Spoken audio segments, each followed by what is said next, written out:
Great organizations, best version possible organizations, all have one thing in common.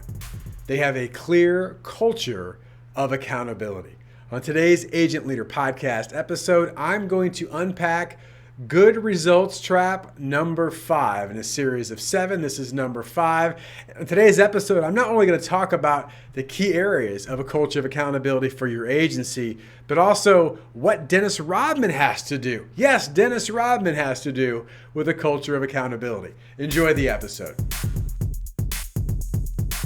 Welcome into the Agent Leader Podcast. My name is Brent Kelly. I am your host. And yes, this is the place for insurance agency leaders to grow, to learn, to develop, and ultimately become their best version possible. So if that's you, if you're an agency leader or part of a leadership team, you're an insurance agency professional seeking the highest level, guess what? You are absolutely in the right place. And on today's episode, this is going to be part number 5 of a 7-part series that I've been doing on this podcast based around avoiding the good results traps.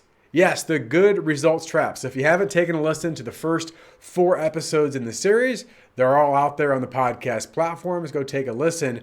But a reminder of what are the good results traps and why is this series so important? Well, bottom line is this. There are certain good results that agencies are getting. And because they're not terrible results, they're good results, they oftentimes can become a trap that prevents agencies to truly seeing the bigger picture or bigger opportunities in front of them. In many cases, these traps may be some form of blind spots that maybe you didn't even realize they existed. So I want to take the time on these podcasts to unpack each trap one by one to help you as an agency leader address these traps. Is this a blind spot for you and your agency? Is this something we've taken for granted? Is this a potential problem or a current problem in our agency? Or maybe you're doing things really well in this area, which that's a good thing to know as well. So as a review, I have so far gone through the first 4 traps. I've talked about trap number 1 being no strategic or a lack of a strategic and financial model. Trap number 2 was a lack of a unique selling proposition. Trap number 3 was part-time producers, which I've talked about producers not doing the things they should be doing enough of, which by the way is production. And trap number 4 that I did last episode was around part-time clients and deepening the relationships in different ways with our clients. Again, all of these are areas that agencies oftentimes are getting what they think are good results. And today's episode, I'm going to take it a step further. We're going to talk about trap number 5, which is no or a limited culture of accountability. A no culture of accountability or a limited culture of accountability. I'm going to take you deep in a few of these areas. Now, before I get into today's episode on the culture of accountability, I want to remind you that we are doing something very special for all of our agent leader podcast listeners. I'll get the word out. Agent leader podcast listeners, if you are looking to receive or would like to receive a best version possible plan, a customized plan for your insurance agency, it all starts by booking a phone call. Super simple, no risk, no obligation. Go to sitkins.com/book-a-call, sitkins.com/book-a-call. You'll find a time, a date that works best for you. Very short phone call will qualify you and your agency, then conduct an assessment if it makes sense, and most importantly, deliver your customized plan that's convenient for you. So we're excited to be able to do that. We know that by being able to provide this service opportunity for you, there are some agencies that want to continue that journey with us. There are some agencies that may not, but we're going to provide every agency that seeks best version possible an opportunity to take that first step, which again is going to sitkins.com/book-a-call. All right, let's get into the content for today. Trap number 5. Again, no or a limited culture of accountability, right? There's a limited culture or no culture of accountability. Now, I want to start with the word culture, and I've talked about this in some prior episodes, but important reminders if you haven't heard it before. What is culture? Because culture is a buzzword. I mean, that we talk about culture all the time, or if you just turn on anything business related, you're going to hear culture, culture, culture. And I don't want to minimize it because it is certainly important, but I do think sometimes it may get misrepresented or at least misunderstood. At a very basic level, we define culture at the Sitkins Group of the language and behaviors that are normal in your agency. The language and behaviors that are normal in your agency. So what are people saying? What are people doing? That's the culture. That's the way your agency operates. And of course, accountability is simply doing the things you agreed to do. Right? So a culture of accountability is the normal language and behaviors based on the things that we agreed we were going to do. That's a culture of accountability. And I believe that a culture of accountability, and like anything with agency operations and agency leadership, guess what? It starts with you. It starts with agency leadership. It starts at the top. Listen, I have been guilty of this, and I have to be careful not to do this in the future, but it happens. As agency leaders, as leaders in general, it's fun to come up with new ideas, new strategies, new things to try, new things to do. I read this, I saw this, I heard this, let's do it. And what can happen if you're not careful, what's happened with me in certain occasions, I'll be very transparent, is that, again, you read a book, you watch a video, you have a conversation, and you come to a team meeting, and maybe this is Monday or some part of the week, and you say, listen, team, I'm so excited. I've got this brand new idea, this new thing that I saw, that I heard, that I read, and we're going to start doing it. And your team's like, wow, here's another idea, because guess what? You probably did this a week or month prior. And they wait for you as an agency leader to leave the room. They look at each other, turn their heads back and forth, and say to each other, don't worry, this too shall pass. Thinking that eventually you and or the leadership team will forget about this idea or move on to the next thing. So don't worry about it. We don't have to do anything.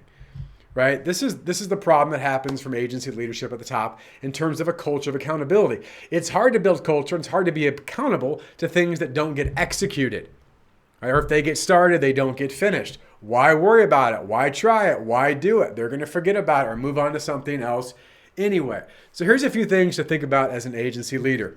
If something is a big deal, make it a big deal. I don't mean make it a big deal just by having one big announcement on Monday. Make it a big deal and repeat it and repeat it and repeat it. You know, one of the things that I try to tell myself, and certainly when I'm coaching agency leaders, if something is a big enough deal to make it a big deal at a Monday meeting or a quarterly kickoff meeting or a year kickoff meeting, whatever it is, something you want to start in your agency, you should already be thinking about it, what it's going to look like 1 year from now. That's the important thing. It's really easy to start stuff. It is. I mean, as far as here's an idea and here's the thing and we're excited and we haven't run into the pain. It's really easy to start a new workout plan. It's really hard to continue it, right? So if you're going to start something, think about it already at least a year into the future. What is it looking like? What are we doing? How is it, what's the process look like? Right? All these things that go into it, and you've got to repeat it and repeat it and repeat it and repeat it and repeat it. And did I mention you need to repeat it? One of my best business mentors said something to me on leadership I'll never forget. He said, the minute you think you've said something too much or too often as a leader, you're finally getting close. Right? The minute that you think you've said something too much, oh gosh, we've been saying this for weeks now. Good, say it again. Well, now we've been saying it for months. Good, say it again. Gosh, I think we've been saying this all year. Good. Say it again. Listen, we need to repeat things. There's power in consistency. There's power in messaging. At some point, they're going to say, wow, this is kind of a big deal.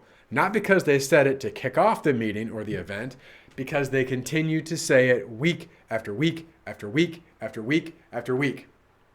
One thing that I'm very proud of the Sitkins group is that our key principles do not change. Yes, we have new ideas. Yes, we try new things. I just talked about that. But overall, the overall strategies and key principles really don't change. Why? Because they work. And sometimes you have agencies that go, gosh, I don't know. We've been doing this for a while. And I don't know. Do we keep doing it? Like, is it working? Yes. Yeah, it's working. We're getting great results. Good. Keep doing it. Now, again, there's always modifications to things, but I'm saying in the general practice, keep doing it. What typically happens, the problem that most agencies run into isn't that they keep doing something so well. The problem is they never have consistency on something that's starting to gain traction.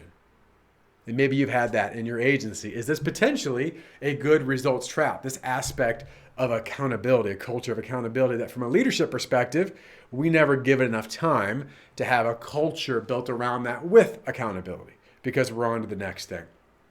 Next area I want to talk about in this good results trap of a culture or a low culture or no culture of accountability is that we don't have accountability in our systems and our processes. Now, just let me ask you a question here for something to think about. How much money do you currently invest into people and systems or technology in your agency?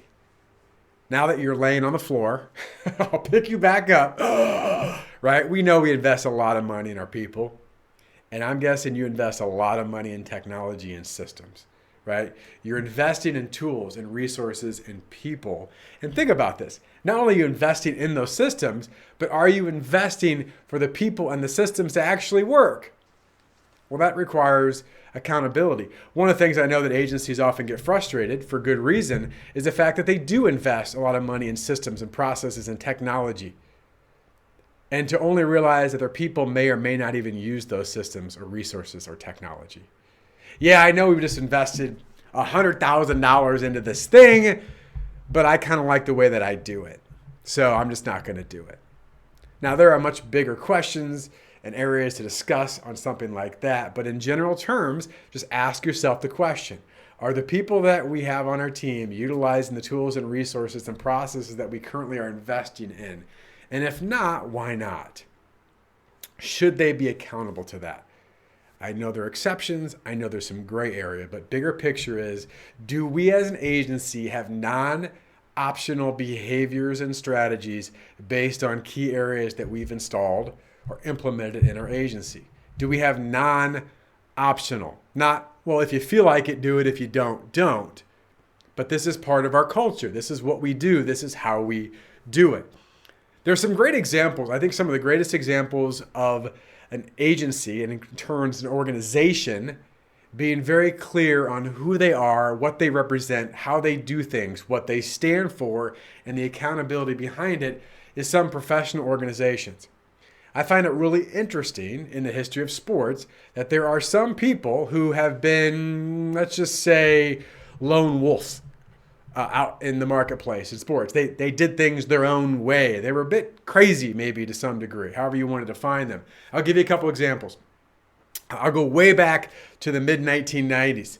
There was this guy that the Chicago Bulls picked up in free agency by the name of Dennis Rodman. Now, if you don't know Dennis Rodman, you probably do. Maybe you don't know him from basketball. Maybe you know him from some weird reality show. But he was a bit out there, right? Dennis was a bit out there. I mean, in fact, prior to the Bulls, he spent a time with the San Antonio Spurs where he would literally just not go into the game. He would sit on the floor. He would pout. He wasn't a good guy sometimes. Let's just face it. And yet, he was really talented. And when he came to the Chicago Bulls, he was still a bit crazy. I'm not going to doubt that or not deny that. But you know what he was? He was accountable to doing some of the basic things the Chicago Bulls were all about. There was also a coach by the name of Phil Jackson. There was also a player by the name of Michael Jordan. The point of it is this: if you want to be crazy on your own time or do the things you want to do, fine. But when you're on this team and when you're with us, you do things our way. And guess what? When Dennis Rodman was on the floor, he balled out, right? He played hard. He did the things he needed to do, right? He didn't do that with other organizations, but he did it with the Chicago Bulls. Why? It's not optional. It's who we are. We're about excellence. We're about greatness. Not every organization has that. Here's another example, not quite as significant, or not as severe, I should say. Maybe significant's not the right word. Not as severe, but Randy Moss. Extreme talent. Extreme talent. I remember he played for a few different teams. I mean, they called him the Freak, right? Because he was so good. He goes to the New England Patriots with Bill Belichick and Tom Brady. Similar example. And guess what? There's certain things that Randy Moss did with other teams that he no longer did with the New England Patriots. Why? Because the culture of the Patriots was different. It was about excellence. We do things the right way here.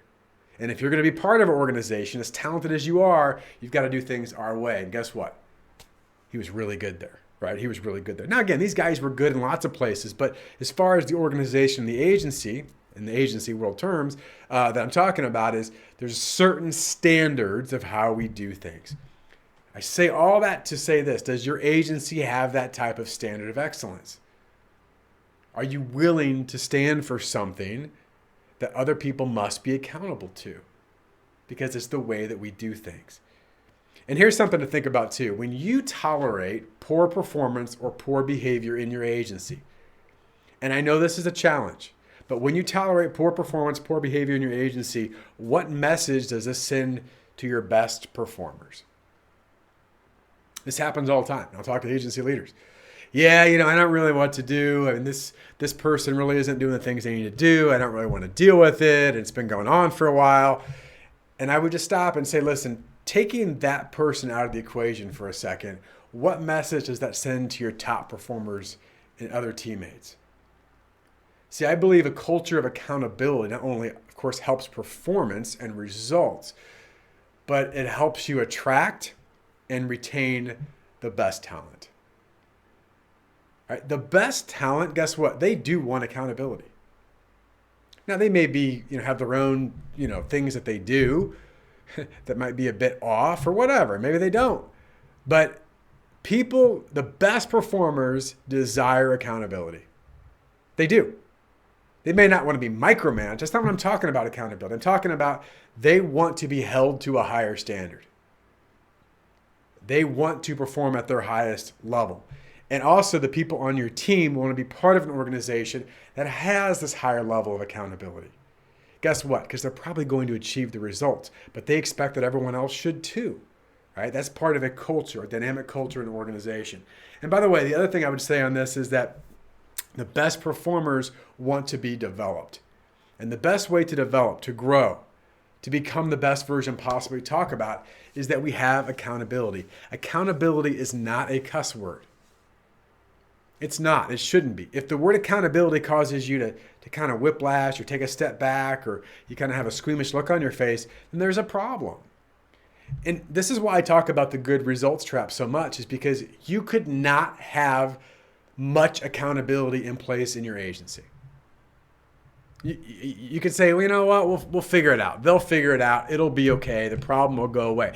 You could not have much accountability in your agency. You may not have a culture of accountability in your agency, and you can still do okay and maybe even good enough. That's why these traps are significant.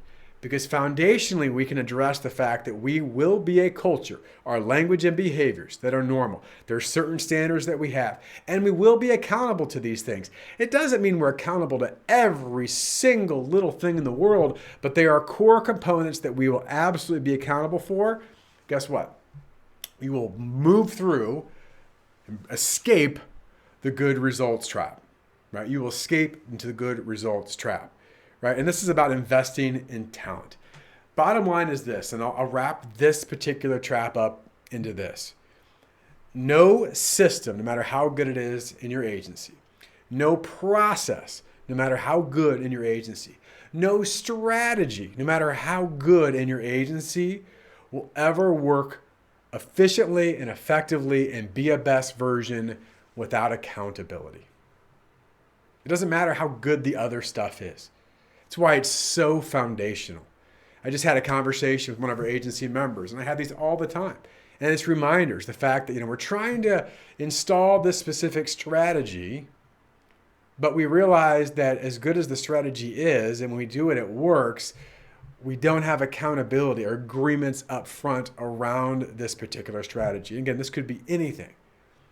It's like, well, let's just peel this back a little bit, because no matter how good that strategy is, if we don't come back and talk about defining the expectations, having things documented between agreements. In fact, one of the tools that we use for agency is a two-way promise.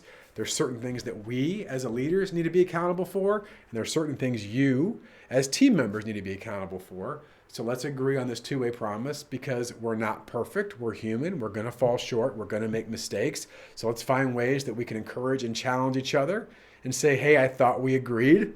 I thought we agreed this was important for us. So we have to define, we need to document, and of course, deliver upon that. Do our behaviors align with the agreements? This goes back to some mini episodes that we had on the Agent Leader podcast, and whether it was a solo podcast or I had Roger Sitkins on with me, we talk often about beliefs, behaviors, results. Beliefs, behaviors, results. This trap is another great example of that. If you want great results, we have to look at the behaviors. What are the behaviors that are going to drive the results? You can't manage numbers, you only manage behaviors. And to take it a step further, or to go back further, is do we believe, right, that there should be accountability based around these behaviors? Do the beliefs and behaviors align?